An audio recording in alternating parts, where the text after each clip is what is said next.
എന്നെ അത്ഭുതപ്പെടുത്തിയൊരു WhatsApp message ഉണ്ട്. എന്താ, കഴിഞ്ഞ കൊറോണ കാലത്ത് വാട്സപ്പിൽ ഒരുപാട് ആൾക്കാർ ഒരു മെസ്സേജ് ഇവിടുന്ന് പോകും.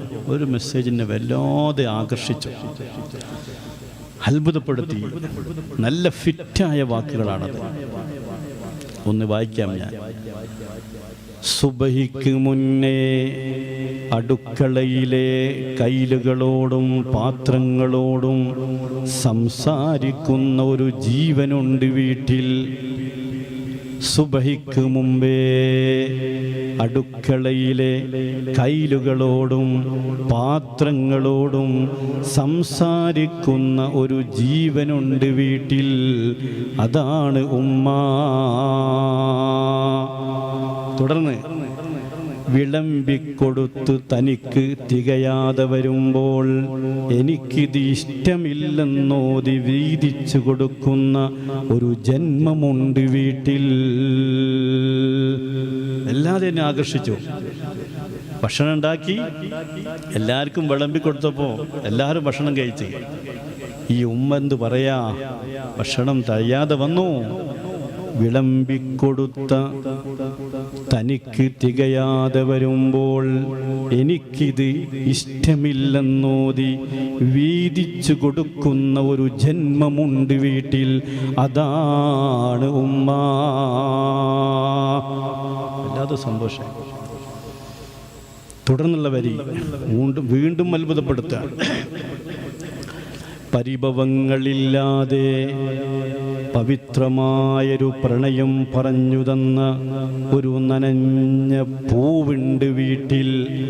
പരിഭവങ്ങളില്ലാതെ പവിത്രമായൊരു പ്രണയം പറഞ്ഞു തന്ന ഒരു നനഞ്ഞ പൂവുണ്ട് വീട്ടിൽ.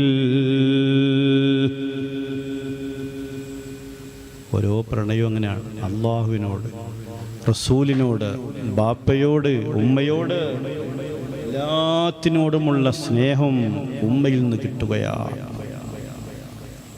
ബാപ്പ കയറി വരുമ്പോൾ ഉമ്മ പറയാണ്, മോനെ ബാപ്പയാണ് വരുന്നത്, മോനെ എഴുന്നേറ്റ് നിൽക്കണേ എന്ന് പറയുന്ന ഉമ്മ. ഉസ്താദിനെ കാണുമ്പോൾ എഴുന്നേറ്റ് നിൽക്കണേ എന്ന് പറയിപ്പിച്ച ഉമ്മ. ഭക്ഷണം കഴിക്കാനിരിക്കുമ്പോൾ മോനെ ബിസ്മി ചൊല്ലണമെന്ന് പഠിപ്പിച്ച ഉമ്മ. മോളെ ബിസ്മി ചൊല്ലണമെന്ന് പഠിപ്പിച്ച ഉമ്മ. ഇനിയോ, മുറ്റത്തെ ചെടികളുടെയും തൊടിയിലെ ചെറുമരങ്ങളുടെയും ദാഹം തീർക്കുന്ന കർഷകശ്രീ അവാർഡ് കിട്ടാത്ത ഒരു മഹിളയുണ്ട് വീട്ടിൽ. ഉമ്മമാരെ ലോകം അത്ഭുതം തന്നെ. എങ്ങനെ? മുറ്റത്തെ ചെടികളുടെയും തൊടിയിലെ ചെറുമരങ്ങളുടെയും ദാഹം തീർക്കുന്ന കർഷകശ്രീ അവാർഡ് കിട്ടാത്ത ഒരു മഹിളയുണ്ട് വീട്ടിൽ. അതാണ് ഉമ്മ. വല്ലാതെ എന്നെ ആകർഷിച്ചു ആ പദങ്ങളും ആ വരികളും. തീർന്നില്ല. മക്കളും ഭർത്താവും വീടും ഉറങ്ങിയതിന് ശേഷം, മക്കളും ഭർത്താവും വീടും ഉറങ്ങിയതിന് ശേഷം, ഉറങ്ങി അലാറം അടിക്കും മുന്നേ ഉണരുന്നൊരു ശരീരമുണ്ട് വീട്ടിൽ. ശരിയല്ലേ? നമ്മൾ എത്ര വഴുകിക്കിടന്നാലോ ആ പാവം ഉമ്മ നേരത്തെ എണീക്കാണ്.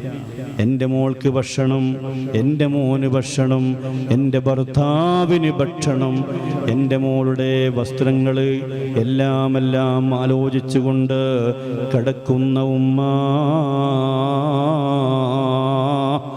ഇതുപോലെ ഒരു സ്നേഹം നമുക്ക് വേറെ കിട്ടാനുണ്ടോ? കഴിഞ്ഞില്ല. തുടർന്ന് പറയുന്നു, അടുക്കളയിലെ ചൂടും ചൂരും നുകർന്ന്, അടുക്കളയിലെ ചൂടും ചൂരും നുകർന്ന് സ്വയം ശുദ്ധവായു ശ്വസിക്കാൻ മറന്ന ഒരു മറവിക്കാരിയുണ്ട് ഉമ്മ. 24 hours എന്ന് പറയാം. കുറഞ്ഞൊരു സമയം കിടക്കാമുള്ളൂ, ബാക്കി മുഴുവൻ സമയവും അടുക്കളയിലാണ്. എനിക്ക് വേണ്ടി, നിങ്ങൾക്ക് വേണ്ടി, ഭർത്താവിന് വേണ്ടി, മക്കൾക്ക് വേണ്ടി എല്ലാം ഒരുങ്ങുകയാൾ. അടുക്കളയിലെ ചൂടും ചൂരും നുകർന്ന് സ്വയം ശുദ്ധവായു ശ്വസിക്കാൻ മറന്ന ഒരു മറവിക്കാരിയുണ്ട് വീട്ടിൽ. അതാണ് ഉമ്മ. മാഷാ അല്ലാഹ്, വല്ലാത്തൊരു ലോകമാണ്. ഇനിയോ ഒന്നുകൂടും പറയാം.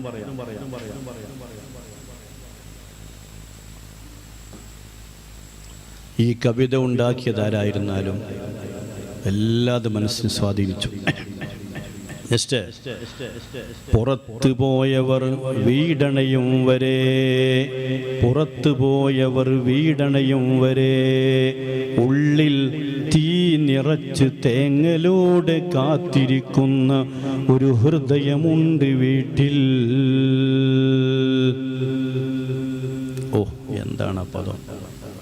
മോന് പോയതാണ്, മോൻ പഠിക്കാൻ പോയതാണ്, മോൻ ഓതാൻ പോയതാണ്, മോൻ ഗൾഫിൽ പോയതാണ്. സുബ്ഹാനല്ലാഹ്, അത് വരുന്നത് വരെ സന്തോഷത്തോടുകൂടെ എൻ്റെ മോള്, എൻ്റെ മോന് എപ്പോൾ വരുമെന്ന് ചിന്തി നിൽക്കുന്ന ഒരു വല്ലാത്തൊരു മനസ്സാണ് ഉമ്മ. അല്ലാഹ്, പുറത്തുപോയവർ വീടണയും വരെ, ഉള്ളിൽ തീ നിറച്ച് തേങ്ങലോടെ കാത്തിരിക്കുന്ന ഒരു ഹൃദയമുണ്ട് വീട്ടിൽ. ഓ, ഇനിയോ നെക്സ്റ്റ് പറയുന്നത് വല്ലാതെ സംഭവമാണ്. പടച്ചോനോടുള്ള സ്വകാര്യം പറച്ചിലിൽ സ്വന്തം പേര് പറയാൻ മറന്നുപോയൊരു മഹിളാരത്നമുണ്ട് ഉമ്മ. എങ്ങനെ?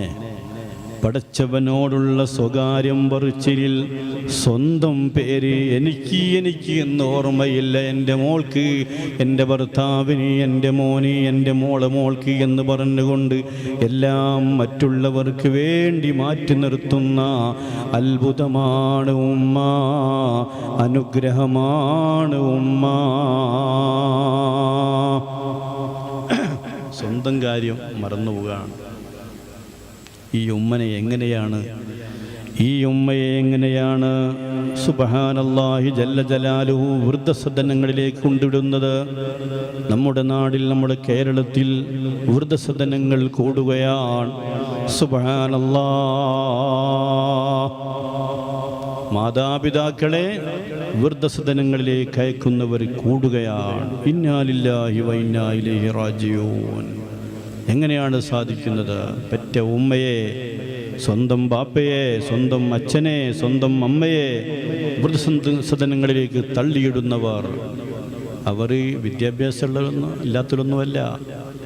വലിയ വലിയ ഡിഗ്രികളും വലിയ വലിയ സ്ഥാനങ്ങളും അലങ്കരിക്കുന്നവർ സ്വന്തം അമ്മയെ, സ്വന്തം അച്ഛനെ, സ്വന്തം ഉമ്മയെ, സ്വന്തം ബാപ്പയെ വൃദ്ധസദനങ്ങളിലേക്ക് തള്ളുന്നു. ഇന്നാ ലില്ലാഹി വ ഇന്നാ ഇലൈഹി റാജിഊൻ. പടച്ചവനോടുള്ള സ്വകാര്യം പറച്ചിലിൽ സ്വന്തം പേര് പറയാൻ മറന്നുപോയ ഒരു മഹിളാ രക്തമാണ് ഉമ്മ. ഇനിയോ സമാധാനത്തിനുള്ള നോവൽ സമ്മാനം ലഭിക്കാതെ, സമാധാനത്തിനുള്ള നോവൽ സമ്മാനം ലഭിക്കാതെ പോയ ഒരു മദർ തെരേസയുണ്ട് വീട്ടിൽ. അതാണ് ഉമ്മ. ഉമ്മാന്റെ ലോകം അത്ഭുതമാണ്. തീർന്നില്ല. പത്രാസ് കാണിക്കാൻ മറന്നുപോയൊരു നിലാവിളക്കുണ്ട് വീട്ടിൽ. സ്വയം ശ്രദ്ധിക്കാൻ മറന്ന് മറ്റുള്ളവരെ പരിപോഷിപ്പിച്ച് എല്ലും തോലുമായ ഒരു നനഞ്ഞ ജീവനുണ്ട് വീട്ടിൽ. എന്താ? മറ്റുള്ളവരെ പരിപോഷിപ്പിക്കലാണ് ഉമ്മ. സ്വന്തം ഓർമ്മയില്ല. സ്വയം ശ്രദ്ധിക്കാൻ മറന്നു മറ്റുള്ളവരെ പരിപോഷിപ്പിച്ച് എല്ലും തോലുമായൊരു നനഞ്ഞ ജീവനുണ്ട് വീട്ടിൽ. അതാണ് ഉമ്മ. മാഷാ അല്ലാഹ്. അവസാനത്തെ ഒരു വരി എന്നെ വല്ലാതെ ആകർഷിച്ചു.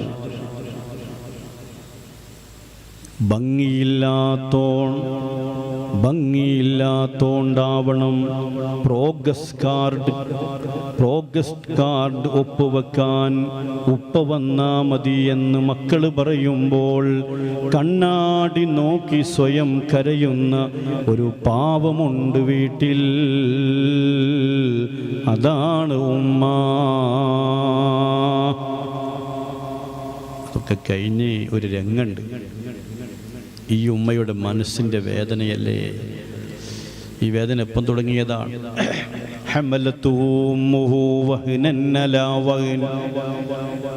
ഉമ്മ നമ്മളെ, എന്നെ, നിങ്ങളെ ഗർഭം ചുമന്ന സമയം മുതൽ, ടൈം മുതൽ വഹ്നന്നലാവഹിൻ, പ്രയാസത്തിൻ്റെ മേൽ പ്രയാസം, ടെൻഷൻ്റെ മേൽ ടെൻഷൻ അല്ലേ.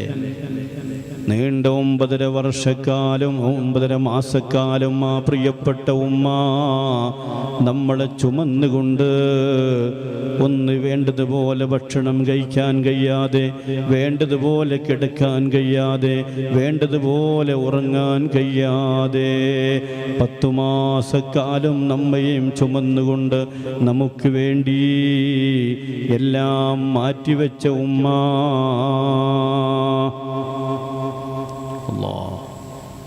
ഉമ്മയുടെ സ്നേഹം അതിരുകളില്ലാത്ത സ്നേഹം. മാഷാ അല്ലാഹ്, മാഷാ അല്ലാഹ്. പഠിക്കേണ്ടതാണ് ഉമ്മയെ, അറിയേണ്ടതാണ് ഉമ്മയെ, വായിക്കേണ്ടതാണ് ഉമ്മയെ. വഖളാ റബ്ബുക അല്ലാ തഅ്ബുദൂ ഇല്ലാ ഇയ്യാ വബിൽ വാലിദൈനി ഇഹ്സാനാ. മാതാപിതാക്കൾക്ക് ഗുണം ചെയ്യണമെന്നുള്ളത് അല്ലാഹു തആല എടുത്തു പറയുമ്പോൾ, മകൻ യാത്ര പറഞ്ഞ് പടികളിറങ്ങുമ്പോൾ, മകൻ യാത്ര പറഞ്ഞ് പടികളിറങ്ങുമ്പോൾ മറ്റൊരു പ്രസവ വേദന അനുഭവിക്കുന്ന മാലാഖയുണ്ട് വീട്ടിൽ. മകൻ ഗൾഫിലേക്ക് പോകുന്നു. മകളെ കെട്ടിച്ചയക്കുമ്പോൾ ഒരു കൂട്ടക്കരച്ചിൽ കേട്ടില്ലേ? അല്ലാ, അത് ഉമ്മക്ക് മാത്രം വശമുള്ളതാണ്. മകൻ യാത്ര പറഞ്ഞ് പടികളിറങ്ങുമ്പോൾ മറ്റൊരു പ്രസവ വേദന അനുഭവിക്കുന്ന മാലാഖയുണ്ട് വീട്ടിൽ. അതാണ് ഉമ്മ. മാഷാ അല്ലാഹ്. ഇനിയോ ആ കവി ലാസ്റ്റ് അവസാനിക്കുന്ന രംഗം പിടുത്തം പൊട്ടൊരു പദ. ഒടുവിലാ സാഗരം കളമൊഴിയുമ്പോൾ കരയുന്നൊരു വീടും വാടിത്തളർന്ന പൂവുകളും പറയും, ഉമ്മയില്ലാത്തൊരു വീടേ അല്ല. ഒടുവിലാ സാഗരം കളമൊഴിയുമ്പോൾ കരയുന്ന ഒരു വീടും വാടിത്തളർന്ന പൂവുകളും പറയും, ഉമ്മയില്ലാത്തൊരു വീടേ അല്ല. അല്ലാഹ്, വല്ലാത്തൊരു ലോകമാണ് ഉമ്മമാരുടെ ലോകം. അതുകൊണ്ട് നമ്മൾ ഉമ്മൻ്റെയും ബാപ്പൻ്റെയും, ഞാൻ ഏതൊരു പരിപാടിക്ക് പോകുമ്പോഴും എൻ്റെ ഉമ്മയുടെ ഹയാത്ത് കാലത്ത് ഉമ്മാൻ്റെ കൈപിടിച്ച്, മാതാപിതാക്കളുടെ കൈപിടിച്ചുകൊണ്ട് മുസാഫഹത്ത് ചെയ്യൽ സുന്നത്താണ്. മുസാഫഹത്ത് മാത്രം പോരാ, അവരുടെ കൈപിടിച്ചുകൊണ്ട് ചുംബനം ചെയ്യലും സുന്നത്താണ്. മാത്രമല്ല, അവരുടെ മുഖത്തേക്ക് നോക്കൽ സുന്നത്തല്ലേ. അല്ലാഹുവും അല്ലാഹുവിൻ്റെ റസൂലും കഴിഞ്ഞാൽ ഇവരെ പോലെ നമ്മൾ സ്നേഹിക്കുന്നവരാരാണ്? ഗർഭം ചുമന്നത് 10 മാസം തള്ളയാ, അതിനുള്ള വേദന തിന്നതും അവൾ തന്നെയാ. മാഷാ അല്ലാഹ്. ഉമ്മമാരെ അവരുടെ കുരുത്തവും വരുത്തവും. ഞാനിപ്പോൾ ഈ മജ്‌ലിസിലേക്ക് വരുമ്പോഴും എൻ്റെ പ്രിയപ്പെട്ട പിതാവ് രോഗശയ്യയിലാണ്. അവിടുത്തെ ഷറഫാക്കപ്പെട്ട കൈപിടിച്ചുകൊണ്ട് തലയിലൊന്ന് വെച്ചു, ഒന്ന് തടവിത്തരാൻ പറഞ്ഞു. അവിടുന്ന് ഇങ്ങനെ തടവിത്തരുകയാണ്. ഞാൻ അവിടുത്തെ കാൽപാദമൊന്ന് മെല്ലെ മെല്ലെ തടവിക്കൊടുത്തു. കാരണം ഈ ബാപ്പയാരാണ്? നമ്മളൊക്കെ ചെറിയ പ്രായമായപ്പോൾ മുല കുടിക്കുന്ന സമയം നമ്മുടെ ചാര വന്നിരുന്ന് ആ ബാപ്പ നമ്മുടെ ചെറിയ കുഞ്ഞിക്കാലെടുത്തുകൊണ്ട് മുഖത്ത് വെച്ചു. ചുരുചുടാ ചുംബനം എന്നെ അർപ്പിച്ച എൻ്റെ പ്രിയപ്പെട്ട ഉപ്പാ, നിങ്ങളുടെ പ്രിയപ്പെട്ട ബാപ്പ. അൽവാലിദു ഔസത്തു അബ്വാബുൽ ജന്ന. ബാപ്പ സ്വർഗത്തിലെ സ്വർഗത്തിൻ്റെ മധ്യത്തിലുള്ള കവാടമാണെന്ന് നബിയുനാ റസൂലുള്ളാഹ്.